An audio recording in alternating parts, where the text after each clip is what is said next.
Hello, hello, hello, hello. I'm just waiting. As soon as I start talking, every time the cats come over, but they're both right here this time, so I'm waiting to see if the cats become the immediate center of attention as usual or not. I have made them the immediate center of attention, but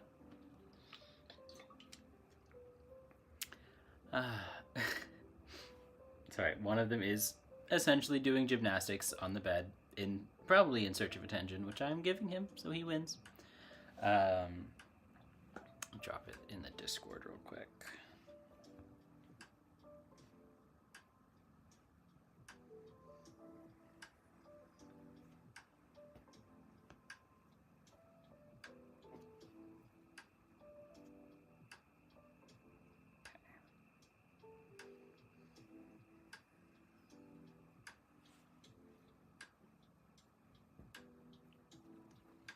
I do. I think I have settled more or less uh, on a layout for when I'm in lives because I'm always looking at the astrology anyway. So I'm just I just have my like Discord on one side just for like making sure like checking on people and putting in notifications and everything. And then on the other side, I have the astrology so that I can just like keep looking at it and get all of the data. My astrology is set for the wrong day though. Just figure while we're at the top, I'll just take a minute and take a look at it. Because I know we're like directly mid Scorpio season, which is my vibe, as everybody knows. Venus just entered Scorpio. Did that just happen today? That just happened today. She's not going to be happy about that, but that's how that be. Hello, hello. Hi. It was pretty nice, Vesta. How was your birthday? I was just looking at astrology because I'm just like I always look at the astrology anyway, and I never think to look at it before the live, so I'm always just reading it live. But yeah, my birthday was nice. It was very calm. It was very just like chill family birthday. Like I've been doing a lot of stuff out and about lately, which has been lovely. But honestly, I didn't want to make a big to do of it, so yeah, just kept things chill. I went to dinner. There's a little tiny like Cuban bakery around here that I love that I didn't like make it to, but they have the little Cuban coffees, and so like that's since living in Florida and living in St. Augustine, I got used to having those, so that became like that's like the equivalent of my birthday cake for you. I was just like, I just want my little sweet tiny espresso drink. Um, so so that was kind of my vibe. That was my I had like a thing with a candle in it later, but that was my like this is my birthday cake thing. So how was your birthday and how was your Halloween? My Halloween was also low key. My neighborhood doesn't get a ton of trick or treaters. Like it's all the kids here are like young, so they truly just like kind of go as one group at like 5:30, and it's just a cute little group of small children just wandering around in a pack, and they all come at once, and then they're done. So, you know, yeah. Yes, tiny espresso drink is the vibe. It's cause like I don't drink just like espresso ever, but the little Cuban coffee, which already has all the sugar in it, is perfect for me. Because I'm just like I normally don't drink like an espresso straight. I'll drink an espresso drink, but I won't drink like an espresso straight. And I normally don't drink sweet coffees, which means having a sweet little espresso drink is the most like punch bang. Like that's part of why it's like celebratory to me because I'm like yay caffeine, also yay cat. Cat made his appearance, looking for attention. Hi hi hi. So yeah, that was my that's part of why I'm like birthday equals go to the little Cuban bakery and get the little Cuban coffee and yeah. And then a couple days later, watch all of the small children trick or treat in a pack. Because I'm sure you relate to this too, Vestal. Of like because my birthday is like right on top of Halloween, like it's just a couple days, a week away. I'm normally just like the entirety of October is festive because it's Halloween and I love Halloween. So like my birthday is low key because like all of October feels celebratory anyway. So it's just like birthday and Halloween are like one big sort of week to month long little holiday for me, which I like it that way. I think, and I'm sure it's. I think we've got the Sagittarius's beat who have their like birthdays on Christmas and all that stuff. You know, I think we've got a better setup. I'm just saying. Yeah. Good, good, good, good, good. Yeah, it has been. It's been a very like spiritually like moving and grooving kind of week and like past couple weeks really for me, but it's been low key moving and grooving. Like everything. I know we had full moon last night, which was kind of like a funny full moon, but it wasn't bad. It was just kind of like different. Which again, I don't even remember the astrology reasons. I knew it was coming and I could feel the difference, but it was still just kind of like, we're just in full moon time. But I did, we've got the crazier astrology coming in like a week where like Mercury goes retrograde in about a week. And then there's something else happening. So yeah, I've just been like basically just soaking in the good vibes and the low key time before the low key time, not the low key time. With my Odin candle. Odin, protect me from your sun, please. So that's just been how that's been going. I truly did, like, on my birthday, I carved my pumpkin for Halloween because I was just like, this is part of my celebration is like, sitting on FaceTime and chatting with friends and carving a pumpkin, and yeah, it was a good vibe. Good vibes. Yeah. Precisely. Yeah, the weather, that's it. Like, the weather changes, like, the fall, like, drinks are out, the leaves are starting to change. It's really that, like, I just love this chunk of year. Therefore, this whole thing is birthday vibes to me, because it's my favorite time of year regardless. Yeah. No, Odin, you kind of, I guess I don't even give you that many offerings, do I? It's fine, you like me. I am, my son is being so distracting and so cute. Because that's what he does. So if I get, low-key sounds like an oxymoron. It is. I mean, low-key can be chill. Oh, my son. Moving everything with the flick of your tail. Low-key can be chill. He's fine. I just don't. I've talked to, because obviously y'all know Christina works with Loki. She talks about it. Like, I'm like, I could only handle either Hermes or Loki. I could not do both. That's one too many. He is being a major cutie right now. I honestly, sometimes I wish that the camera was more on the cats just because they're adorable, and other times I'm like, I'm probably too distracted by the cats. I should probably be like staying more on topic. But cats, you understand. But cats. Yeah, I have been thinking, I have this, the hill I will die on is October is the beginning of, like, even end of October, like, sort of starting mid-October is the beginning of spooky season. Spooky season does not end until fall ends. The entirety, well, honestly, until winter ends, kind of. And I've been thinking about this a lot because I'm still, like, the whole thing of, like, Christmas as a holiday is meant to be, like, a light, joyous, like, light in the darkness kind of a holiday. And I'm just like, exactly, it's the darkness and the, like, scary ghost stories and tales of like, that whole thing. I will die on this hill.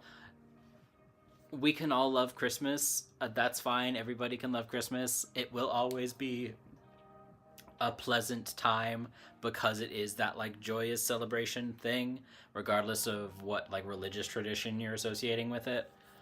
But Christmas is still spooky season. Christmas is still spooky season. I swear by this. This is my truth, and no one can take this away from me.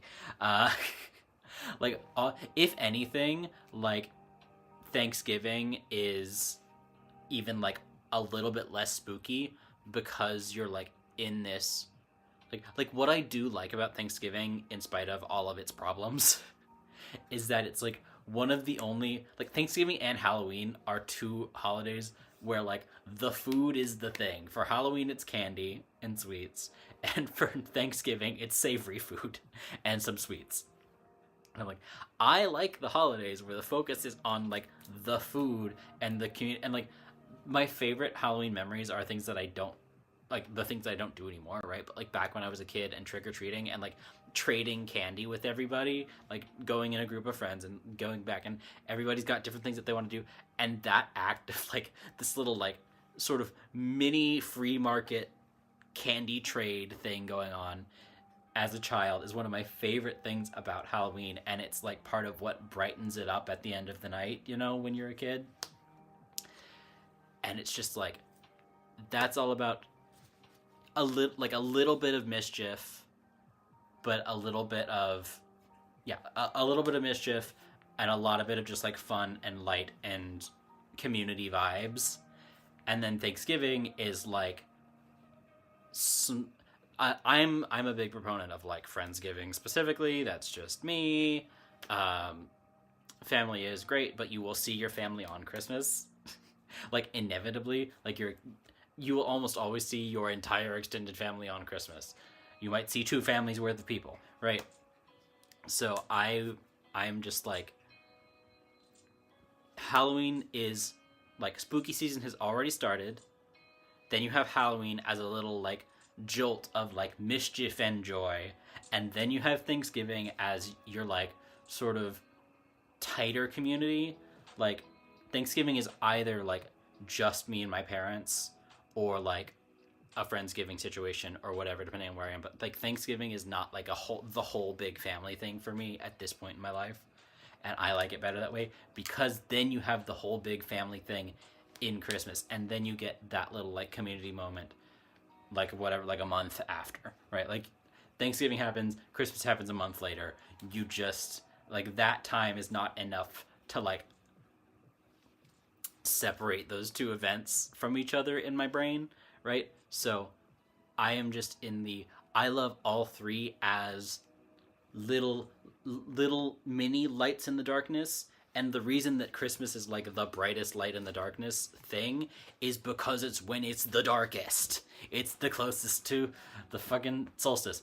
And like I'm just so yeah, I love all of spooky season.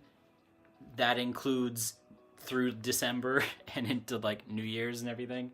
And I'm like New Year's, I think it's kind of in my brain where spooky season ends. But I will be damned if I'm not enjoying every spooky fucking moment from like the beginning of October to the end of December. I was even thinking about if I wanted to just make this kind of like a Matt tells spooky stories, like spooky ghost stories, like episode. But also I was kind of like I should, if I'm gonna do that, I should probably like make it an episode and not do it last minute. But yeah, and also I don't even have that many. The problem the problem with being a medium and knowing what's going on spiritually is that you're simply not that afraid most of the time. So like whenever people ask for I went to an improv show like 2 or 3 days before Halloween that was obviously Halloween themed. And they were asking, has anybody had any paranormal experiences? And I knew, like, I didn't know what game they were going to be playing, but I knew that none of my paranormal experiences were going to work because I'm not scared by them. I just think they're cool because I knew what was going on, or even if I like figured it out in retrospect or whatever. I did, honestly, my most impactful story I shared like 2 years ago on one of Theron's streams, like probably before y'all even knew who I was, like when they were on one of their like spooky story streams. So I can tell that story again, and I don't, I won't feel bad about telling it again because it's literally been 2 years. But it's just like so much of the time I love the spooky paranormal shit, but I'm not scared by it at all. And it's like, this is why I need horror movies. I need things like, you know, my the thing I did do like on Halloween and around Halloween was I was like, okay, I'm watching The Substance, I'm watching Sinners, I'm watching like I'm watching horror movies. This is horror movie time because nothing scares me in like real life spirituality. Not literally nothing, but like kind of nothing, you know? So I'm just like, yeah, anything, yeah, anything true Halloween, anything like, is there? I don't know the answer to this. I don't think there would be. Is there any element in the Dia de los Muertos stuff? Actually, since I know, since I know the people at, I don't know if you both celebrate. I assume you both do. But like, first of all, Dia de Muertos versus Dia de los Muertos. Is that just because adding the is too long? That's just a 100% legit question that I'm just like, wait, why is it Dia de Muertos or Dia de los Muertos? Is there what? But also, is there any element of the spookiness to it, or is it 100% like based on the family and the ofrendas and all that stuff? Is that I could have Googled either of those before this, but I didn't think about it. So now that I have people that I know did stuff, I'm just asking you directly. Not spooky, but scary. Okay. Yeah. Yeah, I thought, because I remembered Vesta saying you were setting up your ofrenda a few weeks ago, and I thought you did too. So, yeah. I am, yeah. So, cool. It's a translation error. Okay, that makes sense. That makes sense to me. Yeah. Okay. So is it supposed to be like, okay. It does it is stuck in my brain now as, because in my brain, because I'm used to it, Dia de los Muertos sounds better, but I can, yeah, okay. I don't know, just spooky, like, because Halloween is spooky, but then, like, it's right after Halloween, but it's not Halloween, it's its own thing. So I was just like, does the spooky carry over? Or is it just like, now we're just focused on this? You know? If that makes sense? I don't know. I'm just, you know. Y'all know, I just want to know all the things. This honestly would be a better thing to ask when we're doing like a chat and rather than a live, but it's a little part to show up to accept their opportunity. Okay, that's what I thought. I thought it was more emotional than spooky, but I just was like, is there a spooky element to it? Okay, cool. Yay, thank you. And hello, other kitten. Thank you for joining us. Yeah. Yeah, once you start... I'm now like going back and actually reading the chat because I got excited and started asking questions and I hadn't read the chat yet. So yeah, once you start communicating and understanding, it loses the spooky appeal. Exactly.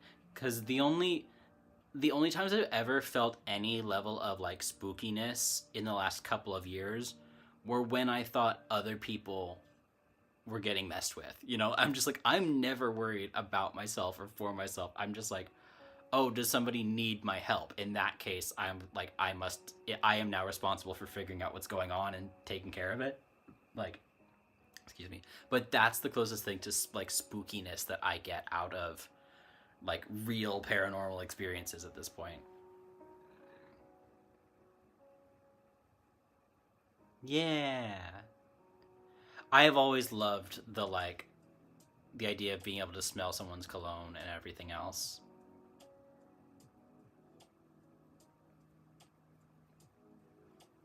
Yeah, that's what I knew they were separate, but I wasn't sure if it carried through a little bit or not. Yeah. Okay, perfect.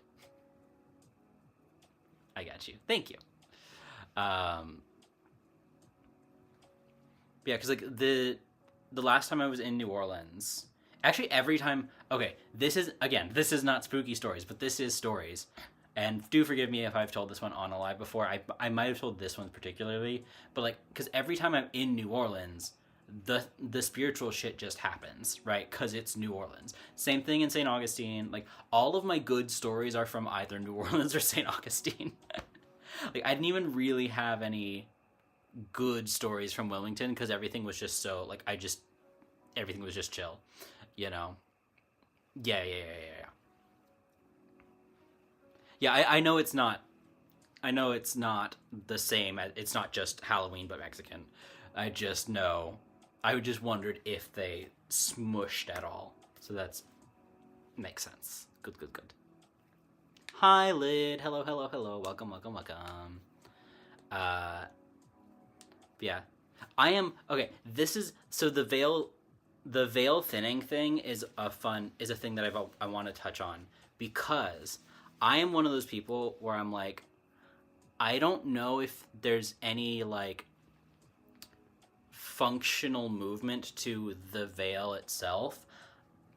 I experience it as the veil is always thin, but because we're like all culturally more exposed to it as like the veil thins in like the fall and winter, that we essentially just attract more attention. Like, because we start engaging more.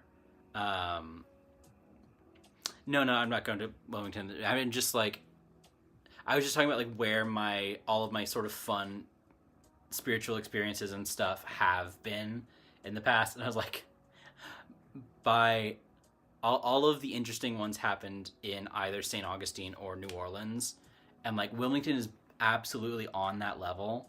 Like, stuff can happen that's like spooky and funky in Wilmington, but just like, but none of my stories are from Wilmington because everything, it's like, it's just, I guess it just was even like too normal for me at that point. Yeah.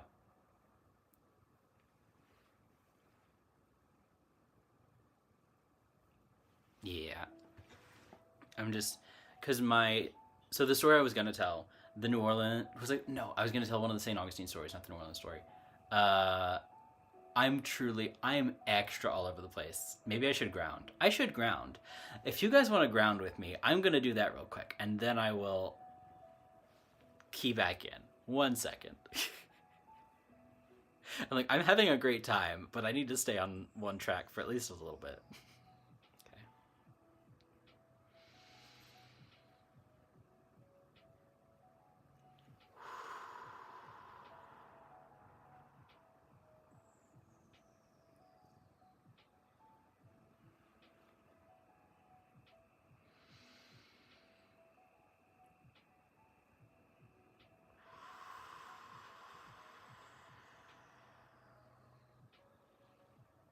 That's better.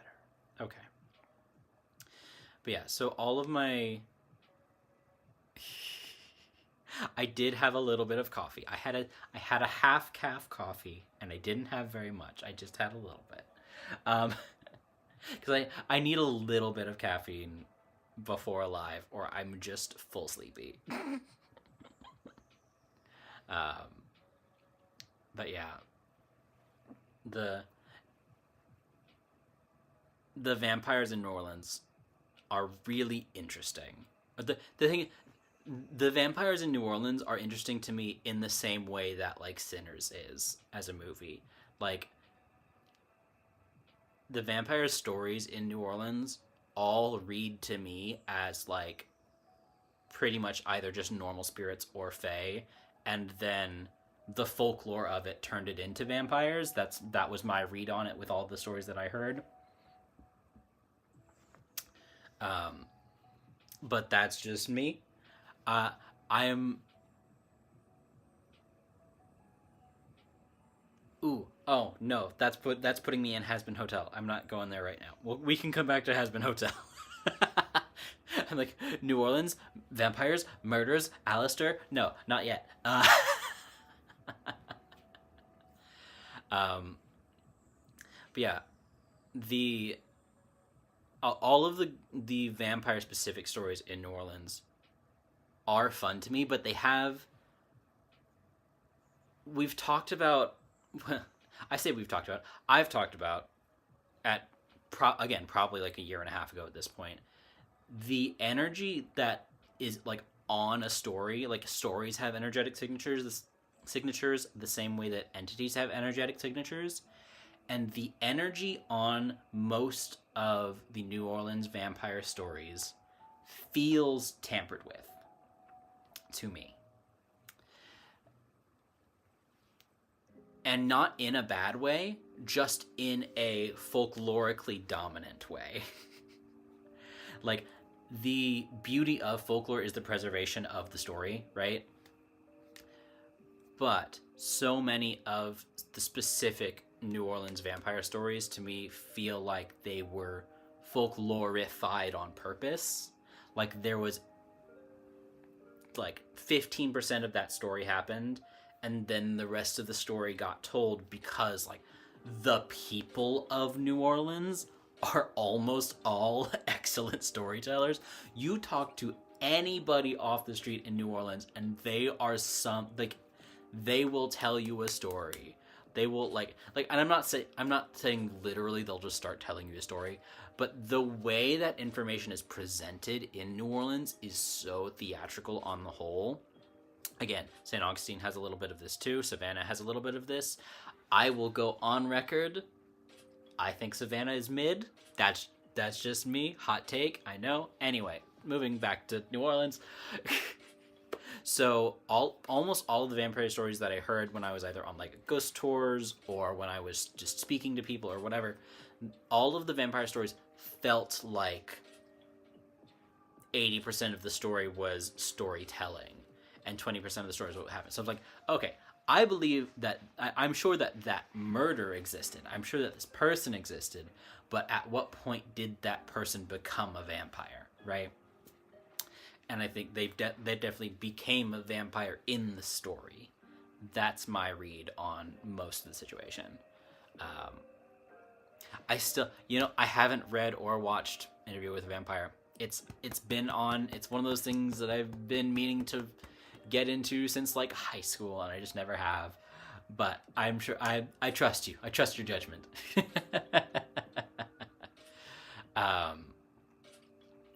But yeah. So the story that I was going to tell this is, again, not a spooky story, but it is just a New Orleans story of like, this is what happened to me and kind of how it went down and how I like engaged with the city. I have, I have a long version of this story. I should actually look at my notes because it will inevitably be better if I look at the long version. Evernote. I have a random fun fact. Almost all of my spiritual experiences, because I don't really keep like a grimoire, book of shadows, whatever. I don't keep a single spiritual journal. So my actual spiritual journal is Evernote. Evernote, sponsor me. No. Me and my 3 viewers. But truly, it's just easier for me to organize that way. And so all of my whenever I do a reading for myself, which I just did reading for myself the other day, those all go in Evernote. All of my journey notes, like anytime I do astral journeying of any sort, that goes in Evernote. I truly just keep everything in there, so I just need to find my New Orleans stuff.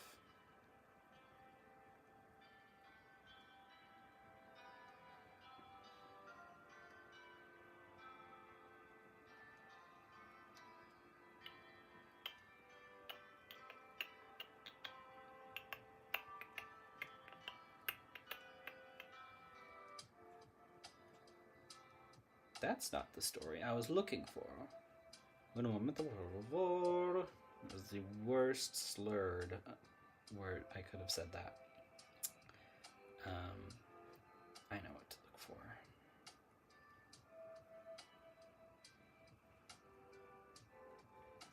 That's crazy. Did I actually not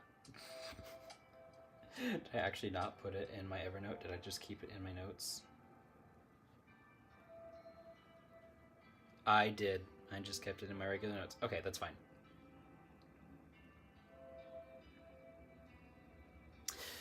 So I do flip back and forth a little bit. If I'm taking notes for other people, they'll go in my notes app on my phone. But if I am trying to keep the record straight, I normally put it in Evernote. Apparently, I didn't do this time, but this is from 2021. So I was there in December. So again, like early December.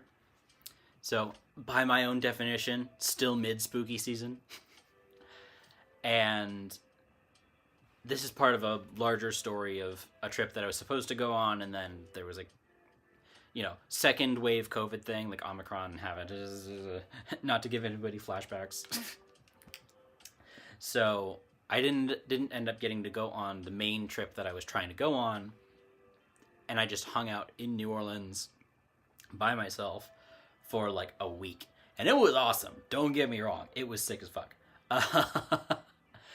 But I was doing a lot of like intuitive wandering around the city, like the same way. I know Emily and Crystalline do this a lot in their trips, where like they will not always, but usually sort of mention and suggest like intuitive wandering as a way of getting around the city, and like, don't get yourself lost, but just like listen to your intuition, go wherever you're supposed to go, and do whatever you're gonna do.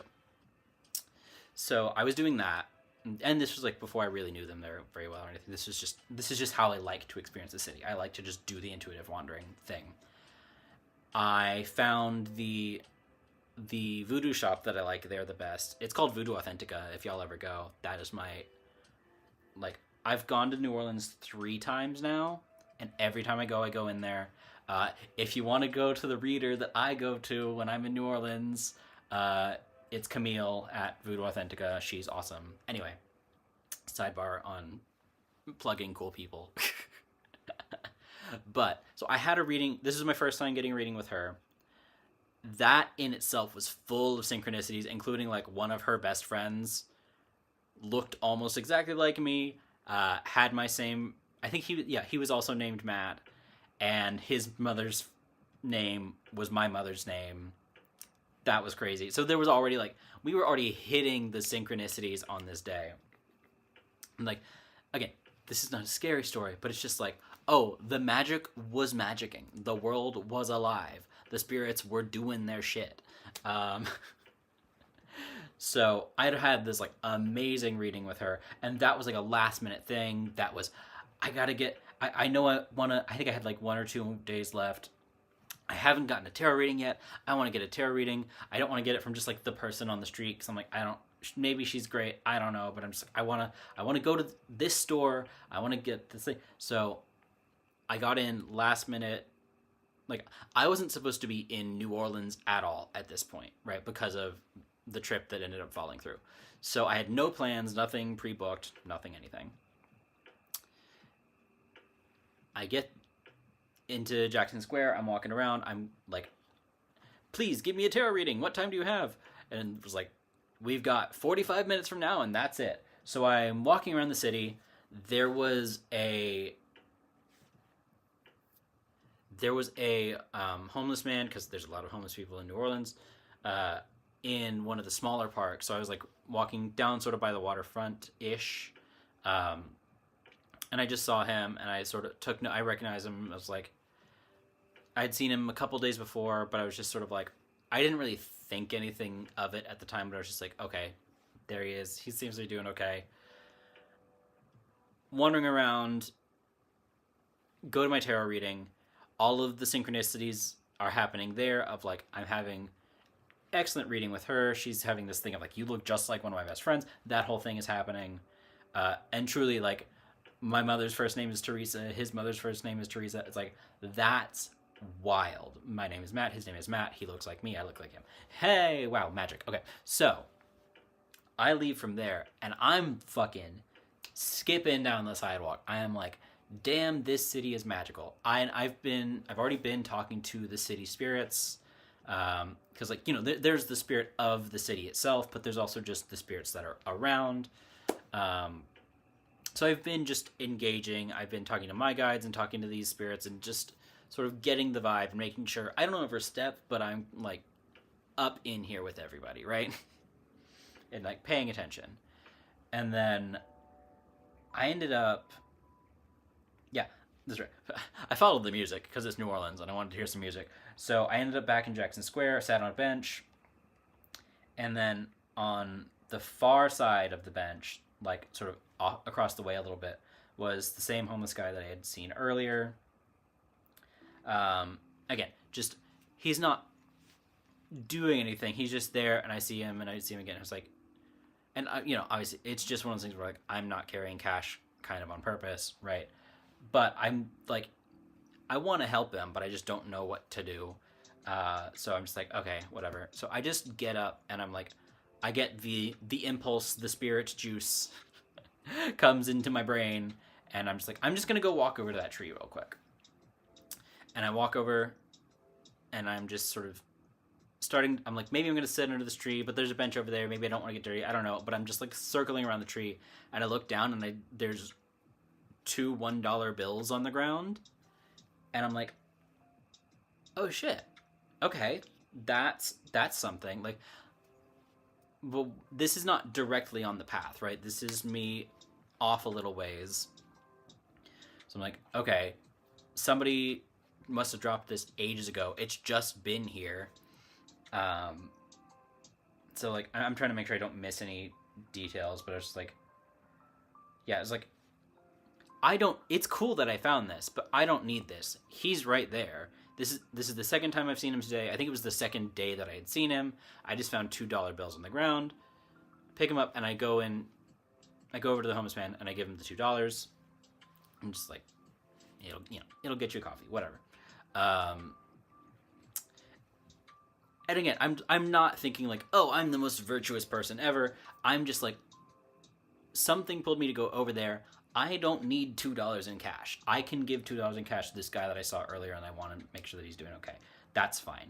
And then I just go back and sit back on the bench that I was sitting on before, and I'm just sitting there, and I'm kicking my feet, and I'm not really having any conversations with the spirits. I'm just vibing. I'm just like, okay, I was keyed in. I wanted to help this guy. You took me to where I could find some money so that I could give it to him. Did that. And I'm truly just kicking my little feet on the bench. And I'm wearing my boots. And so the heel of my boot catches on a penny that was underneath the bench. And I'm like, damn, whose wallet had a hole in it, you know? But so, I kick the penny out from, and obviously I haven't seen it before this, and I kick the penny out from under the bench, and it slides out right in front of me, and it's shield side up, and I'm just like, that is the most signiest sign, that is the most symbolic sign I've ever fucking seen of, like, the city spirits telling me directly, visually, physically, like, you're cool with us now, like, you have our protection. Like, you wanted to help someone, we helped you help them, and you did it. Like, you followed through on the thing that you said you wanted to do, kind of thing. You are recognized here, and you are protected here. And I was just like... like, this is, to this day, one of my favorite and like most physical, tactical stories, because I'm like, I'm just floating around the city following my intuition. I just want this tarot reading at this place, whatever. And it's like, I'm not supposed to be in this city, but I'm here anyway because of everything that went wrong, right? Everything that went wrong. This is the only time that I could get the tarot reading, so I go to the tarot reading, and I'm like, I don't know how long the $2 bills have been there. I don't know how long this penny has been. I don't know how precise all of the timing had to be on that. All I know is I just had all these crazy synchronicities in the voodoo shop with this awesome reader that I've met, and we're not like besties, but like we're pals. Like, she and I talk sometimes. I've gotten 2 or 3 readings from her since then. So just like cool, met a cool person, fully vibing out on the spiritual everything, just like sitting in it, taking it in, and yeah, like having this sort of essentially silent conversation with the city spirits of like, I see that guy, I recognize him, I want to help him, but I can't. Getting like pulled to a place where there's money that I can give to him, giving him money, and then kicking around, kicking the penny shield side up to be like, we're here for you now. Like you did something solid. You're protected now. And I'm just like, that's the coolest fucking story. It's my favorite story I have because it's just straight magic. to my eyes, that's straight magic. That's like a 3-hour period of magic stretched over that time to just have the coolest, most synchronous experience ever. But those are the kinds of stories that I have. I don't have all this. I don't have that many spooky, scary stories because my stories are I accidentally helped a homeless man and the city spirits decided they would protect me from then on. Right? Like, I love that. And it was so validating to everything that I had experienced prior in that day. And again, the reasons that I was in the city were not great. A lot of things had gone wrong. I had had like a full breakdown like 2 days earlier because of everything that was going wrong. But I was like, fuck it, I'm gonna make the best of it. And I was having all this like beautiful spiritual time and just fun, right? Just having a fun time, period. In this city that I don't really know, but I've heard so much about, and like, you know, it was the one bad thing about the trip was going to be that I was only going to get one night in New Orleans, you know? I ended up getting to, I had to pay for shit, and I had to book a last minute hotel. Like, there were still problems. But it was just mind-blowing that the way that everything went took me in that direction, and I had this validating reading and this validating, it's just like,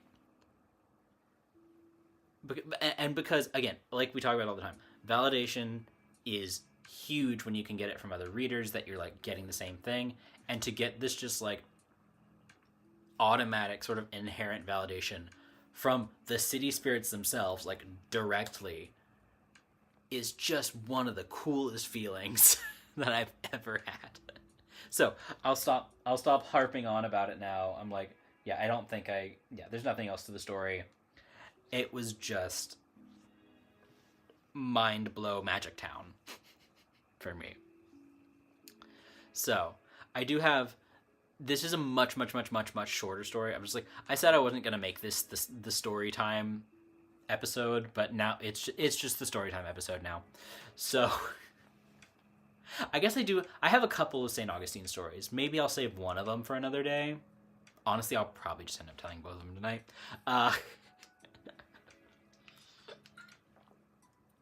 Because the first one's short, anyway. I was just trying to see if there was a connection that I felt like there's a connection between that and a third story, but I don't think I need to tell the third one. I think that's just separate. But so yeah. Oh, y'all, New Orleans is the shit. I think honestly, because I've been dying to go back. If I were to ever do like a meetup trip, I don't know, like that's not on the cards right now. Don't get too excited. But if I were ever to do it, I would probably do it in New Orleans, just because like that place is like, that's one of my places now. Like, my places are, you know, where I live around Atlanta. Like, I love Atlanta. My secondary place is St. Augustine because I spent 5 and a bit years there. And I know that city like the back of my hand. I'm dying to go back there. I've had so many beautiful experiences there. New Orleans is, like, second fiddle to St. Augustine by a pretty close margin, and I've only been there, I think, 3 times. I say, like, 3 or 4 times, but there's, like, you know, there's... Again, because of these other trips and how things, you know. I ended up in New Orleans 2 times trying to go on the same trip, and a 3rd time with Rebecca and Theron. So, ooh, that's so cool. If you can manage to, I realize it might be hard to get it in the chat, but if you can tell at least a short version, I would love to see what happened in Chicago. And in the meantime, I'll do the St. Augustine one. But yeah, so this is the fun thing about the St. Augustine stories is they are when I was a little bit greener. right? So, and I've sort of explained this a little bit before too, but whenever I've said, like, I kind of been saying for the last like 2 years that I have about 10 years of experience, because I like really officially formally started being like a witch, a spiritual practitioner, whatever, in 2015. But I had like deity experiences prior to that, like specifically with Aphrodite, but also there was like a little bit of other sort of stuff floating around. So I'd been having spiritual experiences for like a year or two, maybe even 3, prior to 2015. But like 2015 is when I like became a witch. And this story happens, I think, early to mid 2016. So I was right in the middle of those early stages of developing perceptions and skills and stuff. And I've also talked about this a million times. I wasn't working on clairvoyance, clairaudience, clairsentience. I wasn't doing that. I was 100% intuition driven, just like, give me the information and I'll figure it out. Like, whatever direction the information comes in, I will process it into something I can understand and we'll go from there, right? And I was doing this with friends. There was like, the one person who was kind of the head of the group a little bit, just because he was showing the rest of us the ropes, was like there, but he was also kind of a dick, and I knew that, but he was helping. But everybody else in this group, this was like my closest group of friends, because we all had known for years that there was more to this shit, but we hadn't found our communities on TikTok, because TikTok didn't exist. Like, we hadn't found communities on YouTube. Yeah, that works. Yeah, send it in parts. Whatever works for you. I'm curious, but yeah. If you did want to, if you guys wanted to do a you guys telling stories stream thing, we could figure that out. I don't know. Whatever. I'm just curious. I'm just excited to hear other people's stories all the time. But okay, so the group, it was like 5 of us, all really, and it was like my partner at the time, one of our best friends, this guy who was sort of in charge, and another person who was like in and out a little bit. And so, it was like every once in a while, either 2 or 3 of us would just start walking around the city. Like, none of us were like walking around the city at night alone. If anybody was, it was probably me. But because don't walk around St. Augustine alone at night. If you can, it's sort of safe. St. Augustine is not dangerous the way that New Orleans is, but like, still don't push it. But so 2 of us, me and this other friend who, she's heavy Fae vibes, very cool human. I've wanted to see if I can get them on here at some point, but that's a long ways away. But the 2 of us were just exploring, full intuition, full like, did you see that? I saw that. Okay. Did you, like, just walking around the city, picking up whatever we could, trying to validate whatever we could, and not really having a goal, but just wandering and experiencing and letting the information come in, right? So we end up walking down St. George Street, because it's St. Augustine. What else do you do but walk down St. George Street? And it's not even that late. It was like, I say it wasn't that late. I can't remember if it was 11:30 or if it was 1 a.m. because there's I have a couple. We did this a number of times, so there are multiple stories. But it was somewhere between 11:30 and 1 a.m. And we've already been, there's, on the other side of St. George Street, there's a spooky statue that we had an experience with, I think, like a couple days before. And on the, down, I guess it was like on Spanish Street or whatever, there's like a spooky thing that happened that was like, there was no statue there, but there was an entity in like the sort of pond there, this little like retention pond. Like, there's shit everywhere. This is not our first rodeo in St. Augustine, but it's the most intense by far, because what happens is we get to the city gates, And the city gates feel like city gates. They're there. They're made of coquina. They're like, it's a gate. You can fucking tell. Like, you know, they don't close anymore. They're just, it's just, I don't know if they even ever close outside of like battles and shit. Um, but yeah, and they're right next to the Castillo de San Marcos. They are like on that. They are facing, roughly facing the Castillo. Uh, and it's just, it's not like a wall of energy. It's just the closer you get to the gates, the more you can feel that sort of structured, militarized remnant of energy, right? And I've talked before about like coquina as a substance, as like a, as basically a stone, is an excellent energy absorber because it's like old style concrete mixed with shells and sandwiches. It's just like a fucking energy sponge. It's really like heavy calcium, like, but lots of air pockets. It just sucks up energy really amazingly. Um, and so, and I do have like, I have a small piece of coquina in my pocket because I've recognized this already by this point in time. But part of what that means is when something is made out of coquina, like at the Castillo, the walls and stuff there, the outer walls, like where the moat is, like the dry moat, those suck up energy really well. On the sort of inside of the Castillo, it's like not stuck there, but it is absorbed. It is, the energy is integrated into the stone, into the coquina.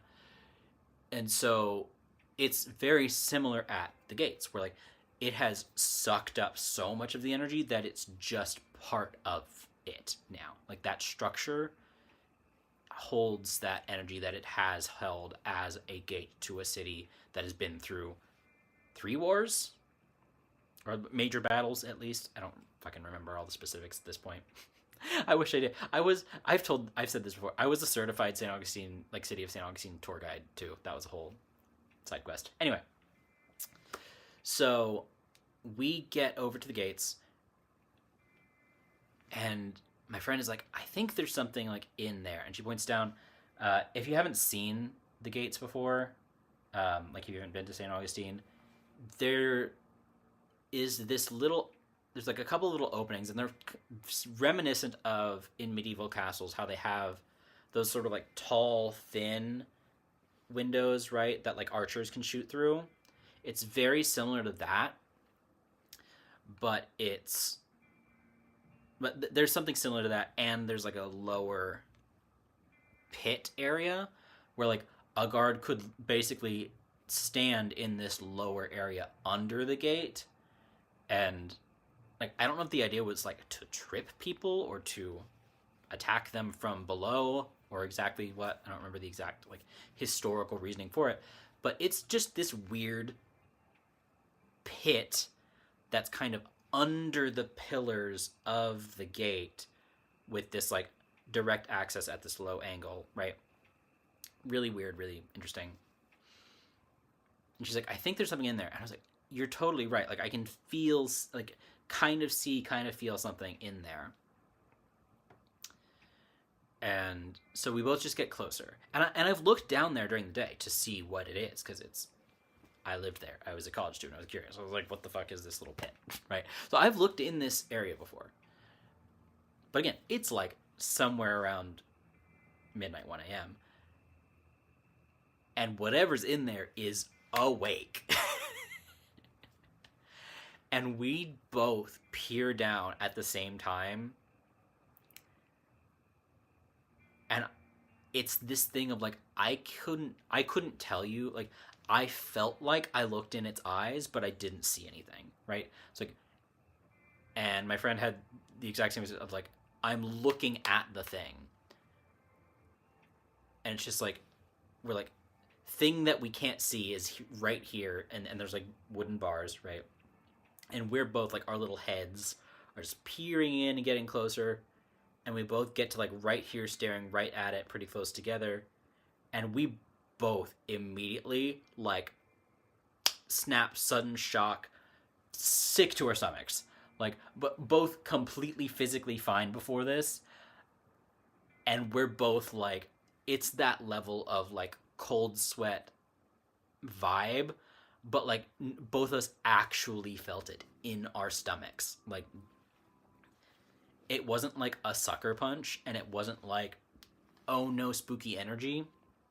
It was like something fucking stuck its hand in your stomach and fucked it, and like messed it around to like make you feel sick. That was like the one and only time that I have been scared because I'm still in like year one. I am like intermediate novice level. I don't, and like I've been giving offerings to other spirits. I have relationships with other spirits in the city. But whatever guardian or literal like human guard remnant thing that was down there was pissed that we were sticking our noses up in there. And it was this like reactionary, like, you got too close, you're not supposed to do this, bang. And like we looked at each other and like we talked about it afterwards, but we both like knew like, oh, you're feeling what I'm feeling, we gotta fucking go. And we ran across the street.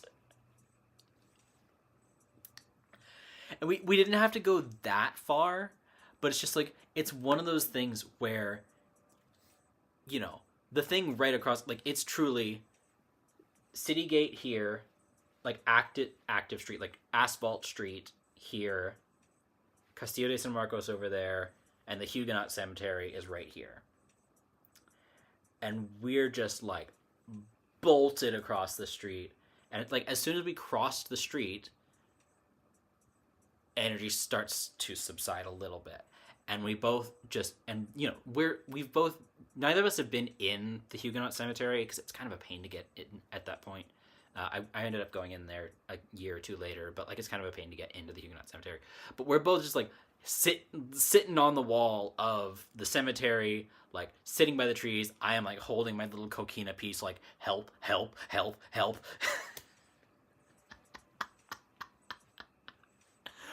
We were scared shitless. We got energetically slapped sick, basically. And as soon as we were across the street, the sick feeling went away. And you know, as soon as we like started, like stopped at the cemetery and like put our hands on a tree, used the cocaine, etc., we started to like actively feel better. So it's like the parameters were not strong, like we're not far, like we started to feel okay pretty quickly, but we were just like, what the actual fuck was that, brother?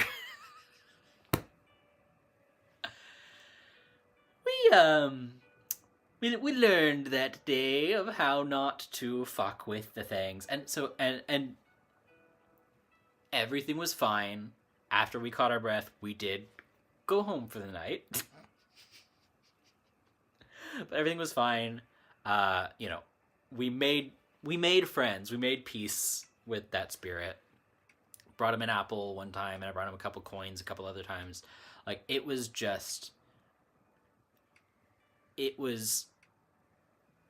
after he knew who we were, it was okay. But it was just like that thing of like, you know, when you go into any cemetery, you're supposed to kind of acknowledge the guardians and just say like, hey, I'm here, what's up? But like, most people don't do that, so like most guardians don't care. But if you are sticking your nose up in a guardian's business and like you are looking for them and they know you can see them, and you're just like essentially energetically poking at them, kind of like sticking your nose all up in it, like and they don't know you, they will snap back. And they did. So, yes. Story resolves into, it was fine. We came back during the day and left offerings for them. I'm sure I could go back now and they haven't forgotten me at this point, because just like, you know, and also like I astral over to St. Augustine every once in a while. But yeah, it was intense, and it was like kind of oddly beautiful. Like, I love this story now in retrospect, but damn, that knocked my little baby witch socks off. And again, we had been validating each other all night. We'd been seeing the same things, we'd been feeling the same things, and we both got that energetic sucker punch at the same fucking second. And we started to feel better at the same time as we got across the street. And it's just like helping each other through that whole thing, validating each other the whole time. What an experience. What a time indeed that was. Wouldn't trade it for anything. But boy, was I scared as shit when it happened. So, that was my first actually spooky St. Augustine story, and kind of only.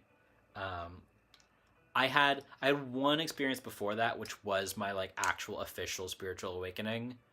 That was spooky, but that was the first one that fucking got me. That I was like,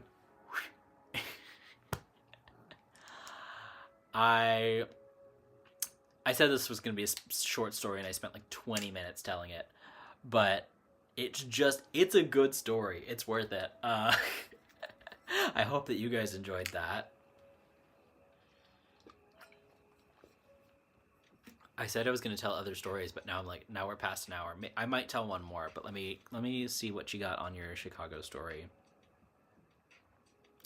Yeah, no, well, and that's exactly how would you feel if a stranger stuck their face up in your shit, is exactly how I approach it now, right? And that's part of why I haven't had any crazy experiences, because I'm just like, as long as you acknowledge that there's things there and you're not actively fucking with it, it's gonna be okay, you know? It's not gonna come at you, probably.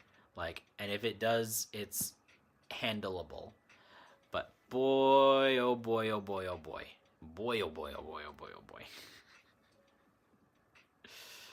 It was, whee!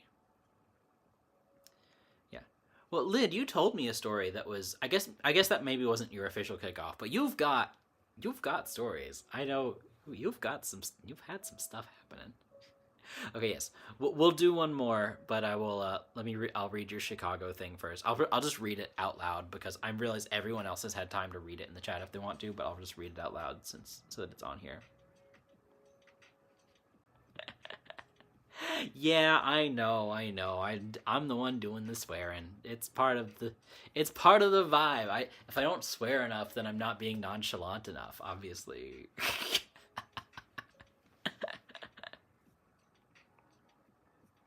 Okay. So when I had gone on this trip, I was super stressed and anxious because a lot went wrong. Same. And I have the tendency to block out my guides, but I was working on it and decided to just trust them. Solid. Went on an intuitive walk that morning after taking my meds on an empty stomach, and I have a lot of dietary restrictions, and someone wandered into a nearby restaurant and fit it.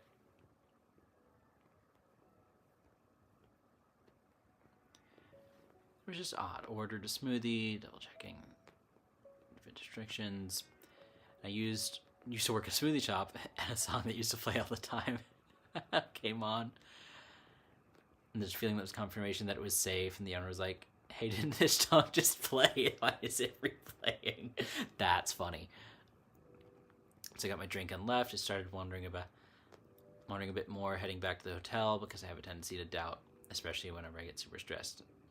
Totally. And ask for a lot of signs, so I noticed whenever I would get really stressed out and would walk into whatever felt a right song from a favorite K-pop group.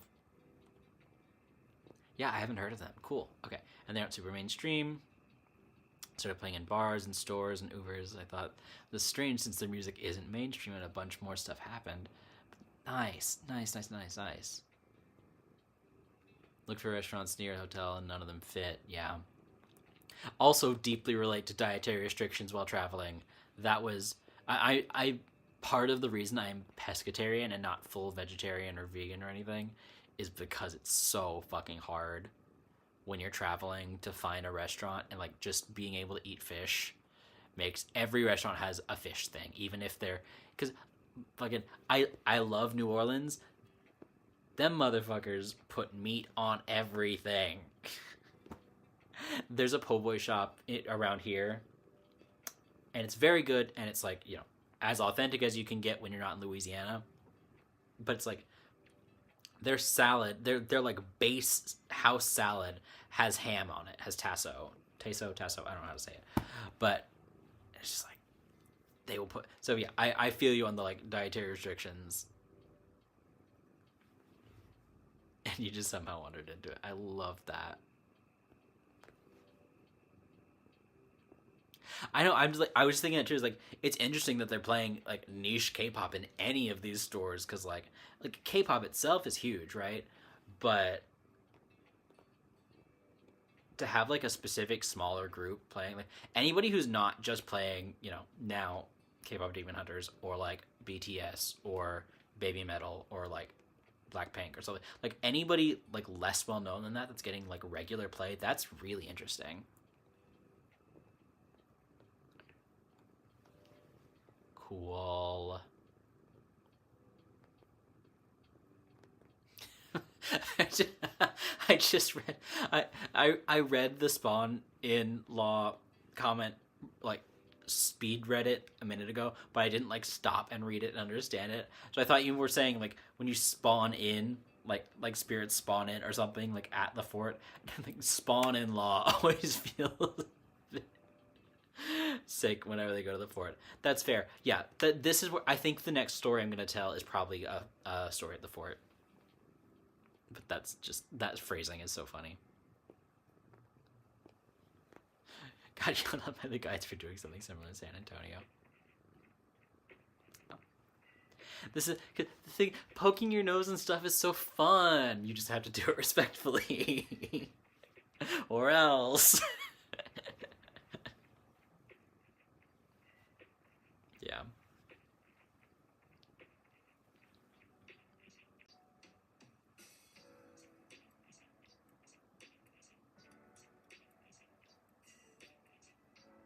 Yeah. I got you. I got you. I got you. Yeah.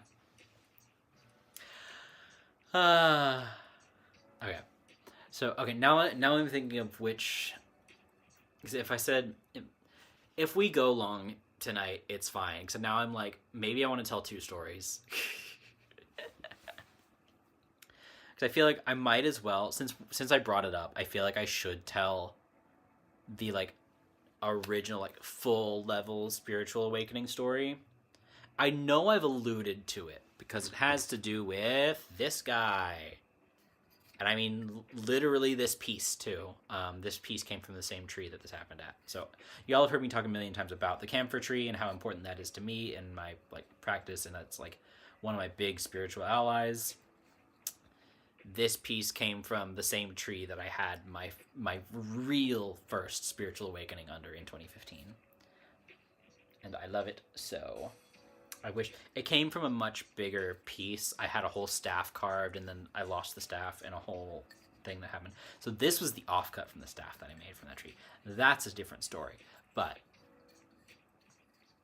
ooh, nice, good job, yay for doing readings for friends. I love doing readings for friends.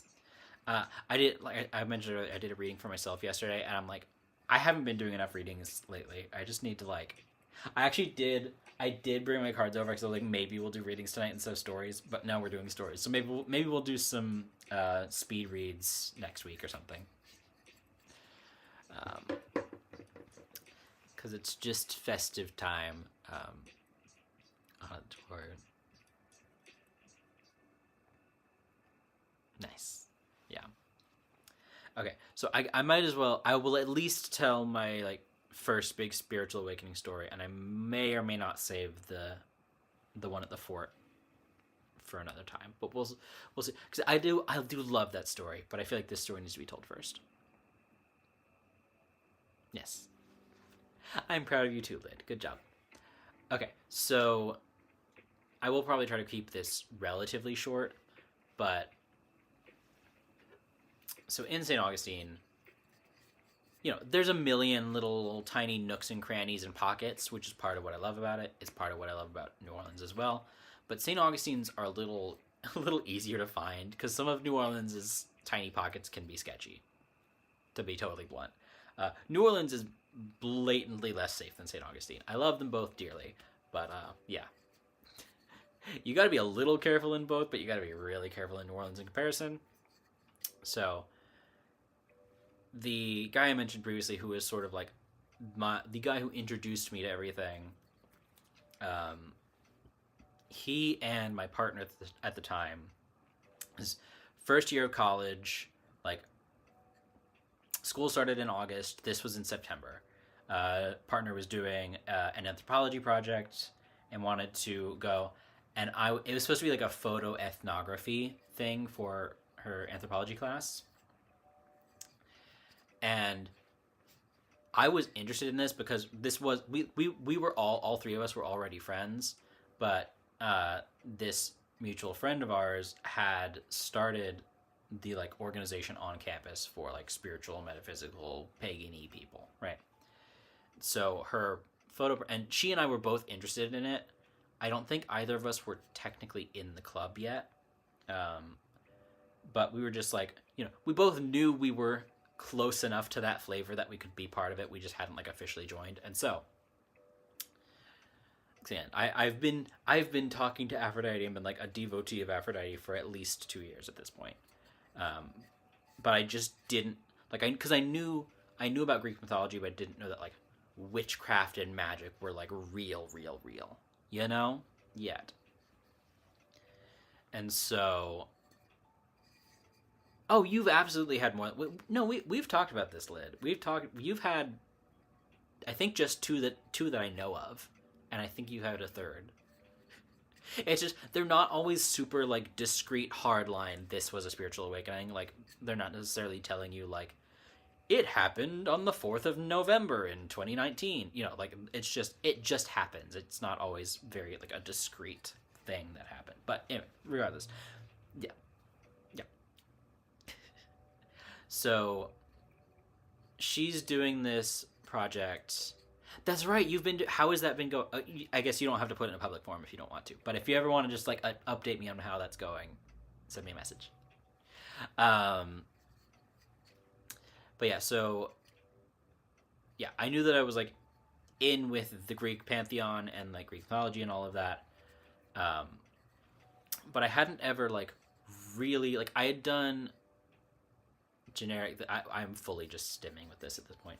I had done like normal meditation. I had done like the sort of pseudo neo Buddhist mindfulness mental health meditation, but I had never done any kind of visualization meditation of any kind. And that, I think I'd even kind of tried once or twice, but just like nothing ever really like clicked in. Aside from the only time that I ever sort of clicked in a meditative way that wasn't just normal mindfulness, sort of like attempting to do normal meditation. The only time I ever got close to something beyond that was talking to Aphrodite. So I went along and I was just supposed to be taking photos for this project, right? It's a photo ethnographic essay, right? So it's an essay about the ethnography of this little club on campus and like the metaphysical, etc., blah, blah, blah, blah. And photos need to be taken. So she's there taking notes and everything. And I'm just coming along as the photographer with my little camera, with my little iPhone camera. And click, click, click, click, click, and just taking pictures of like, we all walked to this place together. We all, there was like, so there's this mini sort of pilgrimage moment to it of, we were walking to specifically, if y'all are ever in St. Augustine and you want to see it, St. Francis Park, which is, again, very cute, very small. This is not like a park. This is a park. It's truly like a quarter of a block, like a little teeny tiny thing. But it's very pretty. It's right. There's the St. Francis Inn, which is right there, and this is on the side of St. George Street that you don't really go to unless you are staying there or you live there, right? Like this is the there's a couple of like cafes and stuff on like one side, but realistically, the only reason you're going that far down St. George is because you either live there or are staying there. It's mostly residential. There's this little park. There's a couple of little things over there, and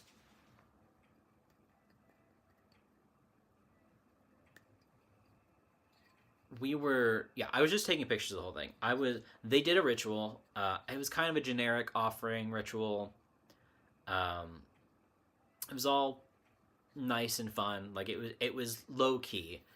There was like 2 sticks of incense. I don't think we even had a candle or anything. Like, and again, we're doing this in a public park in daylight, right? This group of like 10 college students just marching down the street down to this little park. And I didn't even take part in the ritual. Even I was just there. Yeah, I was just taking pictures. So the only part that I actually took part in was the meditation, because I was like, I've kind of meditated before. I'll just sit and do this. Like, I don't know what's gonna happen, but I know that this is close enough. Like, this is a thing that I can do, and it's enough of a vibe. I'll just sit and do the meditation with everybody. That's fine. That's chill. So, sorry, little thing. I sit down, and I'm fully just doing my own thing. Like, I don't know how we were sort of told beforehand, like, a basic sort of a meditation structure that you can do, but do whatever you want. Just try not to, like, it was said, like, try not to disturb anybody else if they're still meditating, but whenever you're done, you can just, like, get up and walk over here. And so I start meditating, I get in it, and I'm like, oh shit, I'm in it. And there's, like, a couple of different stages to it, which now I can kind of, like, fast forward through these things, right? But, like, this is the first time that I'm, like, really getting any kind of visual spiritual feedback of any kind, and I'm kind of like, oh shit, that's cool. So I'm meditating, and I'm essentially just visualizing the entire circle of people around me, and, like, one of these people I'm dating, one of these people is a friend, one of these people I know kind of tangentially, and then there's like 6 or 7 other people that I really just don't know at all. But I start seeing their essence, and I start seeing their auras in color, which I don't even do that anymore. I never even really did it after that. This is kind of like the one and only time. Like, I've tried and, like, been relatively successful, but this is the first time that it ever just naturally happened where I saw auras as colors. And I'm just meditating. I'm not trying to do anything. I'm not trying to see them. I'm just visualizing them, and I'm seeing, like, big red aura, small gold aura, medium green aura. I'm just, like, seeing, like, sort of volume, like height, size, area, and color, with a little bit of, like, sort of dots and bristles of other colors on, it's like these sort of closer inner core parts, but the broad strokes aura. And I'm like, that's really cool. Wow, I'm seeing aura. It's crazy. And then the next stage sort of kicks in, and I still sort of, I know that everybody's just kind of there, but I'm suddenly much more aware of the statue in the park, right? Because it's St. Francis Park. There's a statue of St. Francis in this park. It's not been terribly well cared for. It's like a little, like, it's a bronze statue, but it's a little dilapidated. It's a little rough.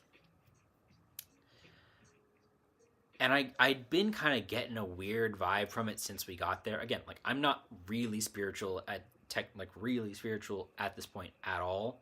But I'm just like, that statue's got a weird vibe. And so clearly I'm in this sort of, like, alpha wave meditative state, whatever.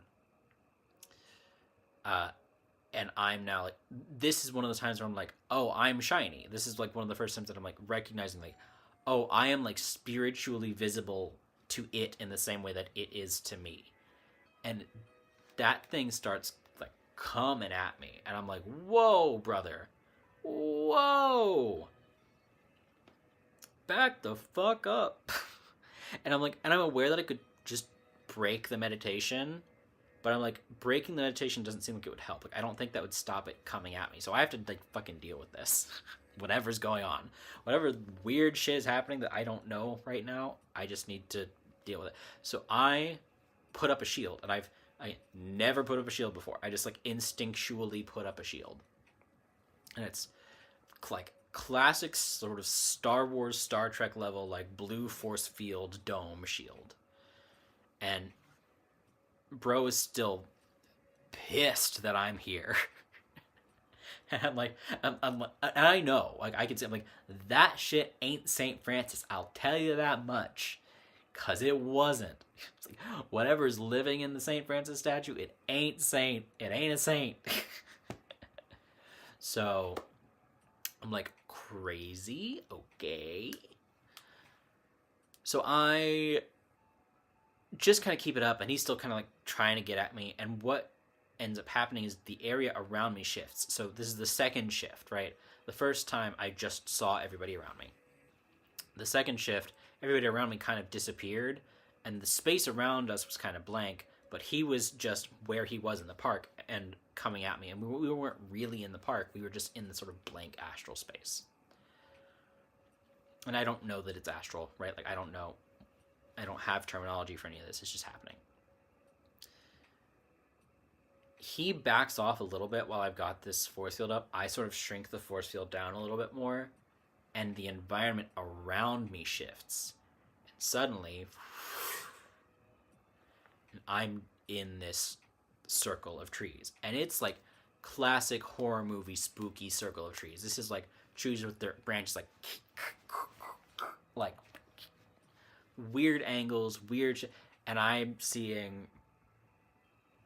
I don't know where the original guy is anymore. All I know is I am in the middle of this circle in a bad way. And I start seeing entities sort of shifting out from behind the trees. And it's not like one entity for every tree. Like they weren't like normal tree spirits. These were like things. Like I was kind of calling them demons, I guess, but like they were probably closer to like slightly more malicious than average fae.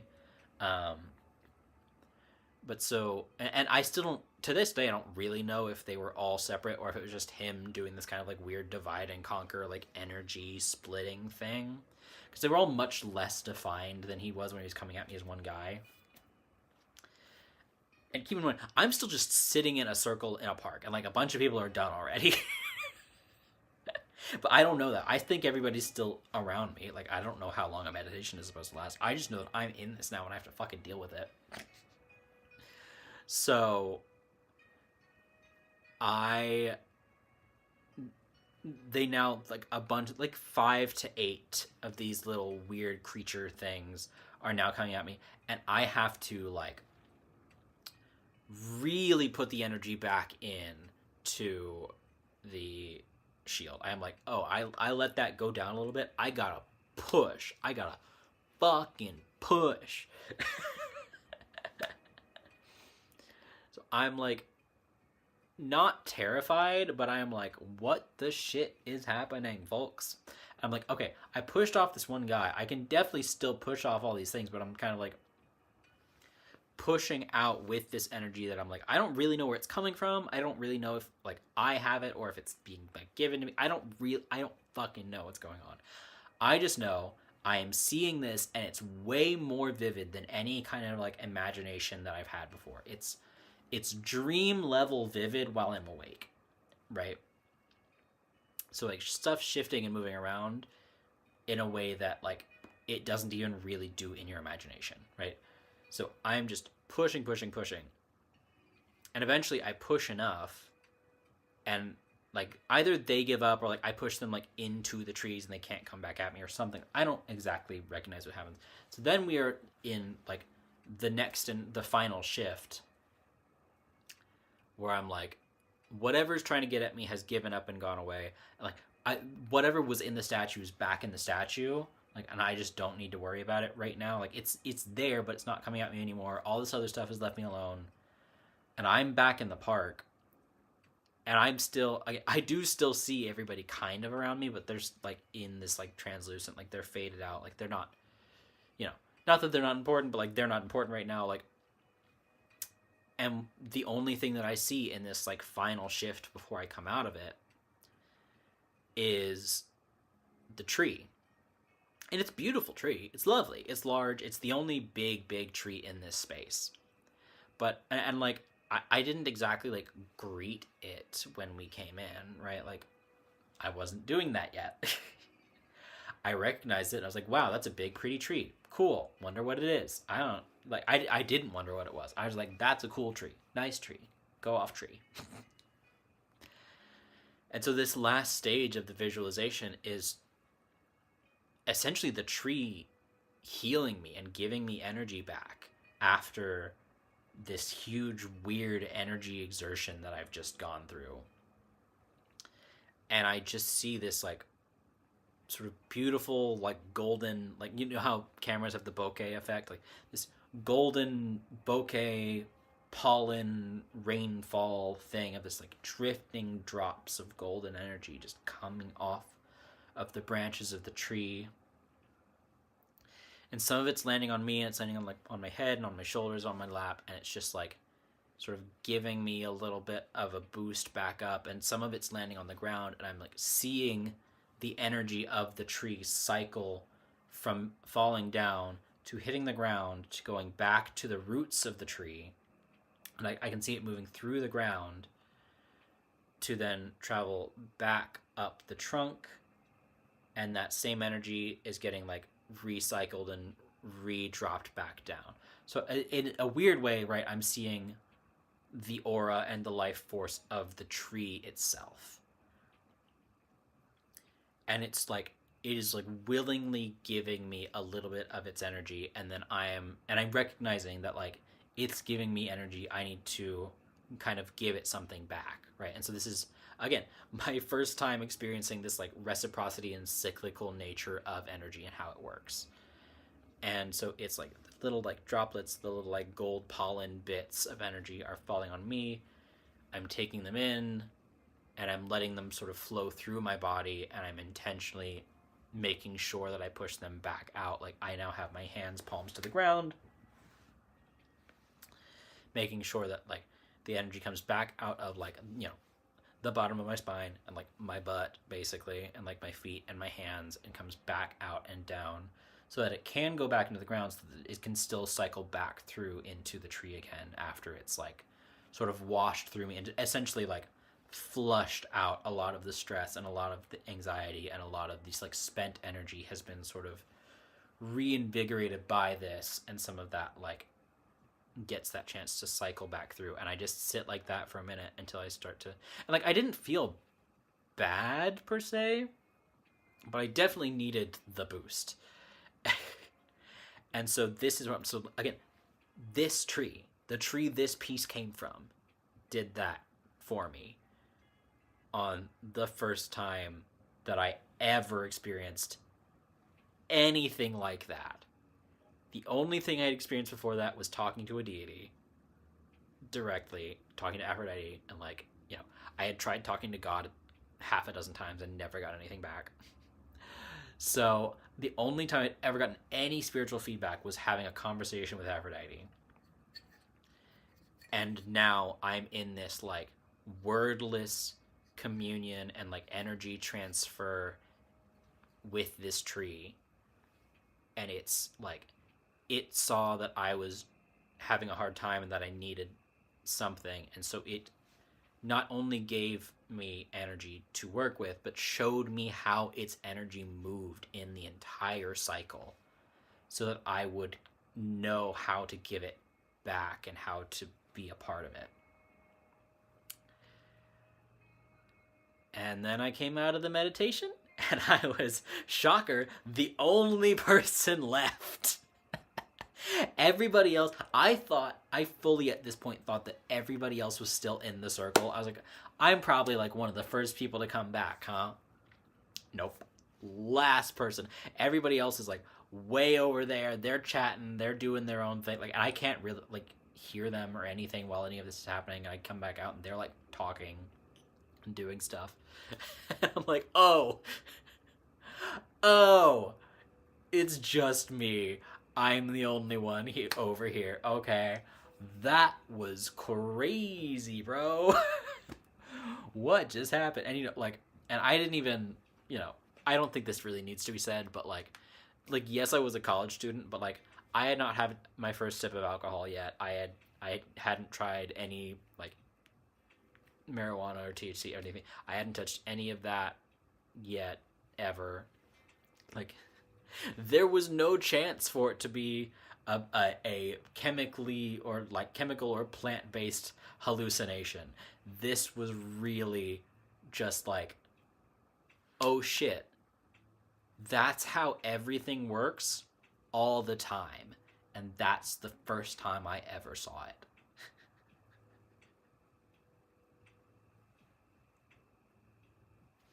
Ta-da! So that so that was my first real spiritual awakening. Low key, yeah. Did Matt fall asleep? Um, there were a couple of like light teases about it. They're like, "You good? Are you done? You've been there for a while," uh,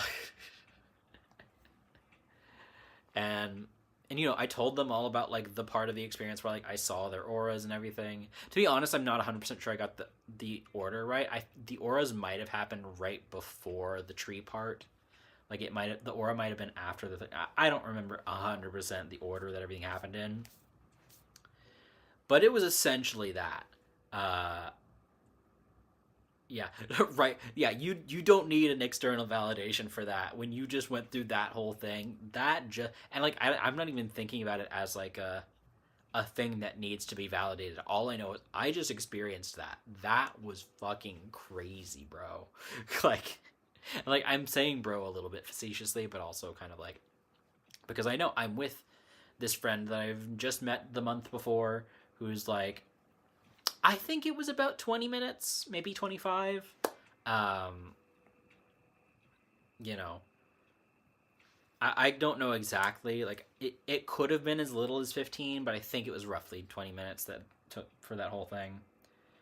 But yeah, also because I was kind of like, not exactly in space and time, you know, it was my first astral experience before I ever knew what astral was. And this is why, I've talked about like, I have never had the experience in like an astral projection thing where like people talk about you like your body's like buzzing and you feel yourself leaving out the back of your spine or anything like that. Like I've never done that. I've almost done that twice. Terrifying both times. I've never made it like my whole spirit has never made it all the way out of my body. And I don't need it to, except maybe when I was sleeping. I don't know. But like it doesn't need to. That was just a normal meditation. I didn't leave my body. My spirit just went without me leaving anything behind. Like that entire time, as deep in it as I was, I still knew that I was in this park and that I was in this circle and that these people that I either knew relatively well or not that well at all. But I knew that these people were still around me and in this space. Like I didn't get lost to the ether. I knew I was there in that park the entire time while all of this crazy stuff was happening. And yeah, I mean that was just like that was it. That was the first one. That was like and that kicked everything off and I was like, "Okay, so I'm going to start taking this a little more seriously now. What do we say about that?" And the guy who's sort of like leading the club is like, "Uh-huh. Yeah, girl." Like he was very stereotypical gay. He was kind of stereotypical mean gay. That's the whole thing. He was a problem. That's another story. but he knew a lot more than I did at the time, so it was enough to get me started. Uh, so yeah, that was so that's my first like real spiritual awakening. Again, I'd been talking to a deity for a while before that, but I was still very much in the "is this just in my head" stage. And I think after that was when I was like, so this really is real, huh? And then, like Aphrodite looking at me like, uh-huh. and like I could feel that all of that stuff and all those conversations that I had with her were real, but like I could feel it, but I didn't know it. And that was like, I saw auras, I fought demons, I like a tree like kind of weirdly energetically fed me, and then I gave the energy back. Like, and after that I did like over time sort of become known as the person who was best at transferring energy. Because again, one of like the mutual friends who is not the leader of the group, had her big problem was that she could pull up so much energy and pull down. So she could just become this crazy fucking pipe bomb of energy. And I had to like help her move it all semi-regularly. But it was just like, I just had this like inherent understanding to what the energy felt like and how it needed to move around everything after having this first like fundamental experience with this tree. So that's why this continues to be one of my like prized possessions. It is a camphor tree, but it has a bunch of nicknames for me at this point. Like in Astral later, like in an underworld, because I have a camphor tree in the underworld that I go and talk to, and like it's called like that tree is called the Lightbone tree. Bones made of light, like it has this body and this spirit to it in a way that like no other tree I have ever known has. And that's just like a thing that this species of tree has. Again, like, and y'all have seen too, like this is the biggest piece that I have left that is also from that same tree. It smells so good. This one smells better because it still has the bark on it. This one is carved and it still has a smell, but it's much more released a little bit. But yeah, it's just, this tree is incredible. It's, as a spirit ally, it is one of my strongest and most long enduring. And that's why, like, for when I'm doing, and like Hinduism makes use of camphor trees. Like they burn camphor as like an offering and as a, scent and everything, right? It's like they burn like processed cubes of camphor. So my mala that I have as like a counting thing for when I'm doing the prayers to the new Hindu deities I'm still kind of getting to know, that mala is made of camphor wood. I use this for stuff. I use that for stuff. I told you guys all about, I had experiences with the camphor trees in Japan. Like the first shrine that we went to, the Meiji Jingu Shrine, had these two camphor trees there that were like planted for the emperor and the empress at the time that the shrine was made. It's native. The tree is native to Asia, but it grows invasively well in the South, in the North American South. So I love this tree so much. It didn't like give me my spiritual awakening, but it was such a huge core part of it. And it continues to be important to me to this day, and I love finding the lore and seeing where the tree is in the world and where it like is naturally and where it shows up in mythology and folklore naturally. So there we go. We're definitely not telling another story tonight. We are an hour and 40 minutes into this. But yeah, so that's a New Orleans story and 2 St. Augustine stories, including my big whole hog origin story.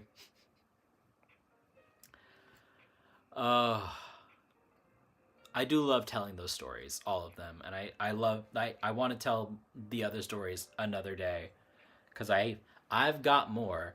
I have actually the short preview of the story at the fort. One of my fort stories is I accidentally picked up a little girl, a little Spanish girl from the like her parents died in the war situation, and so I think she also died like either I don't know if she died at the fort or just like nearby, and the fort is just where so many of the spirits in St. Augustine congregate.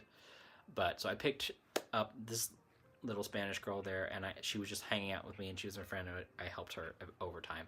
So that's the preview of that story, because I'm mostly just telling you guys so that you can remind me what story I'm going to tell, because I might forget. But love her. That's a lovely story in its own right, but that's enough for tonight.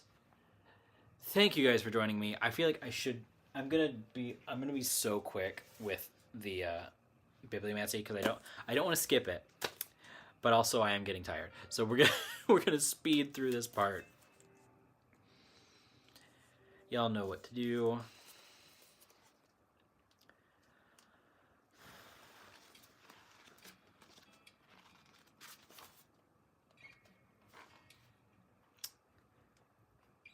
I think we've gotten this one recently, which is cool. Like, we're fine having repeats. So this is passage 68. The accomplished person is not aggressive. The good soldier is not hot-tempered. The best conqueror does not engage the enemy. The most effective leader takes the lowest place. This is called the Te of not contending. This is called the power of the leader. This is called matching heaven's ancient ideal. That's it. Yeah, we've definitely gotten that one before, but I do like that this one as just like, yeah, being an accomplished person is not aggressive. The best conqueror does not engage the enemy. Like the most effective leader takes the lowest place. It's just all of this, all of the time, all of the spiritual things, all of the real life things.